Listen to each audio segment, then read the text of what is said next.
سلام. بصيلة معمرة بالروز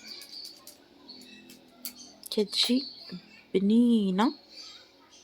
نجيو نوجدوها مع بعض. غادي تاخدي البصلة تقشريها تغسليها وديري فيها غير هاد القطيعة وحدة صافي، وتغطسيها في الماء تسلق تقريبا واحد 20 دقيقة، ودوزي توجدي الحشوة. بالنسبة للحشوة غادي تحتاجي لواحد تقريبا زلاف هاد الروز مرطبة، 2 حبات د مطيشه مقطعين بالقشيره ديالهم، واحد القبطه كبيره د القزبر ومعدنوس، مليحه وبزار، شويه د القرفه وسكينجبير، بيضه خضاريه مقطعه، زويته وصوص صوجا. خلطي هذيك الخلطه مزيان او دوك المكونات مزيان، شفتي ما فيها لا الحيمه لا والو.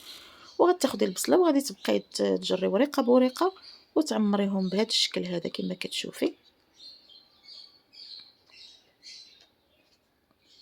وتاخدي الطاوه وتبداي تستفيهم في الطاوه وحده حدا الاخرى وحده حدا الاخرى.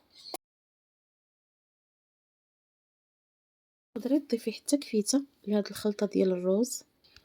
بالنسبه للصلصه اللي غادي تسقي بها هاد البصيله او هاد الطويجين، غديري معلقه ديال صوص طوماط، معلقه د الخل مليحه، شويه ديال الماء، واحد معلقه صغيره ديال صويا صوص، معلقه كبيره ديال التحميره، غير القياس حيت البصله كتطلق الماء صافي. وسقي بها ديك البصيله ديالك ورديها طيب.